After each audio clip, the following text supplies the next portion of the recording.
Carney has just installed a new governor general in Canada. He's exposed that Canada is not a sovereign nation. The governor general is the representative of the empire.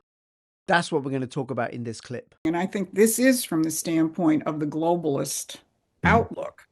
The new governor general that was just yeah, no, your video earlier this week was great, by the way. Big kudos. What I found first, we'll get to her in a minute. Sure. But I found Carney's announcement of her just sort of like, all right, here we are. Because, what do they do all the time? When I would first start talking about the king still being the sovereign of Canada, I'd get these freakouts in the comments. You idiot, you don't know what you're talking about. Of course, then I'd just go take the Canadian Constitution and copy and paste that section. But this was not something they really wanted to, flaunt. And what did Carney do in this press conference? He just outlined the powers of the governor general. She's the commander in chief of the army. Not Carney. She can dismiss the government, not Carney. And he said that, the crown is woven throughout our constitutional institutions. So it just struck me as very interesting that it was a no holds barred. We are now the representative of the empire. We're not going to pretend we're a sovereign nation. We're the representative of the empire. That's who I'm acting on behalf of. And I just, appointed the person who's probably going to be giving me the orders. So then who is she? Louise Arbour.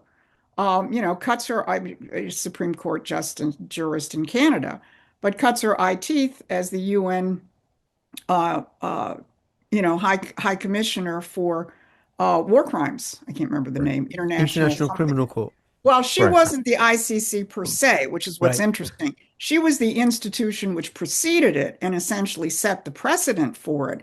Then when Soros and his guys say, okay, now we need to make this permanent as an international criminal court, she was one of the major advocates of it. And then, the Open Society financed it, helped staff it, or, lobbied the governments to ratify it. So you have this supranational court out there, which she played an absolutely critical role in, which again, that's her pedigree, right? Who is she? She is one of the grand inquisitors for this openly imperial system, and then of course the footnote on that is Jack Smith cuts his eye teeth at the ICC. And then when he gets his domestic assignment, it's to come get Donald Trump. So you really kind of wonder what Louise Arbour is doing up there in Canada as they're trying to deal with this Donald Trump problem here in the United States. And they have you see, and this is the funny part about it. We've been talking about this. I've been chatting. We've been talking about this a lot behind the scenes. And Dexter and I have been talking about this a lot. And one of the things that he always pushes back on me about this whole London running the world thing is he's just not as big a. He doesn't agree fundamentally because he just looks at it and goes, they don't have any money, they don't have any power, they don't have any military, they don't have this, they don't have any of those things. So, I'm like, yeah, I agree. But we're not even allowed to talk about the fact that they still have any power whatsoever. So I keep reminding everybody that I'm in that camp. Like at the end of the day, that they're a bug and we can do this and then we can wipe them off the end of the planet because we just proved it to everybody. And that's part of what Midnight Hammer was at the end of the 12-Day War. It was a statement to everyone, not to Iran, not to Israel, but to Europe, Russia, and China. Oh, by the way, we can throw this without even trying. Oh, and by the way, as Pete Hegseth kept outlining at every press conference he would do with Dan Kane, the chairman of the Joint Chiefs, we've used less than 10% of our military capacity to reduce Iran, which is a not insignificant military power, to rubble in 3 days. Okay, that's a message being sent very clearly to the world. So what have I said over and over and over again, Rich? You and I've talked about it. Susan, you and I've talked about it a little bit, but I know I've talked about it with Rich a lot more, which is that when you're dealing with what is the empire's real power at this point: money, soft power, propaganda, intelligence. Right? What do the United States have on the And other wet side? works.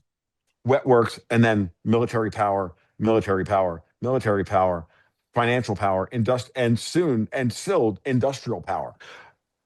All you hear is that we don't produce anything. That's not true. We produce a lot. We could produce a whole lot freaking more.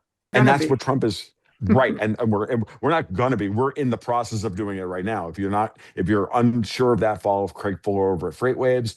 He's telling you what the numbers look like. The jobs report this morning was ridiculously off the charts. Like, the numbers are scary because it's almost like it's running up against our capacity to actually move stuff around. Right. That's what high rejection rates for flatbed Hold on, transport. hold on, This is hold on a this. second, Tom. So I'm bringing it back to. I'll bring it right back to the UK here in a second to say, look, when push comes to shove, it's intelligence versus military. If the military moves on intelligence, there's nothing the intelligence can do, because at the end of the day, soft power always loses to hard power when hard power decides. Yeah. And let me add one other aspect to this, which Sure. is the problem for Europe. Right. Hard power is based on an industrial base and energy. Mm-hmm. Mm-hmm. And Yeah, but Susan, it doesn't exist. No, in hold Europe. on. I'm not going to let you get away with that. I know Alex wasn't able to join us You this gotta evening, right? somebody's got to push I back. got, I know I got to represent Alex. Europe Okay. does have values. Uh-huh. Yes, it does. Whatever they may be. Our, on a our given day. shared values. Yes, our That's shared right. values. We share, and we share them. I think was it And on we one of share the on one of the I don't European know if I Union can buildings. channel Kamala Harris. You know, Thank goodness. important Please thing don't. about values is Please don't. Alex they're Craner is so fair, much better than. because Okay. these values are something which you Well, share. Yes, Right. that's very good. Let us know in the comments. Would you rather Alex Craner was president of the United States or Kamala Harris? Which one should be president, right? Now, because they did have I think one of the buildings in Brussels or something, the European buildings, this massive banner, democracy as a value. As a value. As a value, then. Not in reality. We just have it as a value, right? Right. So Europe that's the problem that these guys have. And this question of soft and hard power, I think, is extremely important for people to think about. Because people have been, the commentary class, the talking heads, the bloggers, the Larry Johnsons, the whatever. The commentariat. The commentariat, thank you. Yeah, that's really it. They're living in this world of soft power. All of the analysis of how the negotiations were going on with Iran, from this class, and some of it might have been slightly MAGA, most of it wasn't, but it didn't matter. It's all in this domain, which is what defined the last 120 years. Right. And then Europe's move, City of London's move on Canada, and then the installation of Louise Arbour, is that her name? Arbour. Louise Arbour, yeah.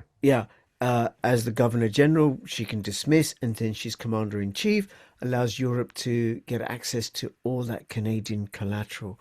Well, see, that's what I think, the whole, Tom's talking about Turkey. I mean, obviously the political situation in Canada is not that great for Mark Carney, but look at the resources that they have that Europe doesn't have, right? Yeah. They have the strategic minerals, they have the natural gas, they have the oil. So, I don't exactly know how they're thinking this through, because they don't have that many people, and a lot of their people are in revolt against the current government. This question of hard power from the standpoint of economy, I just keep sort of out of the corner of my eye, keeping my eye on Canada from the standpoint of the resources. Now, you have to have an economic system that develops them, or extracts it and sends it someplace else that will develop it. And I'm not sure what or where that is, but it's not irrelevant, because you're now in, you're in this breaking point between the world of perception, which is what the soft power is based on. As long as we can get people to perceive things the way we want them to perceive them, we can manipulate them. Right. versus the world of hard power. Whereas you were saying a few minutes ago, Rich, there's reality. There actually is a real world out there with universal principles, Mhm. and you can't pretend it isn't there forever. Mm. And that's when empires fall. If you enjoyed this video, you can find the whole clip right here. And don't forget to sign up for my free newsletter. Links in the description below.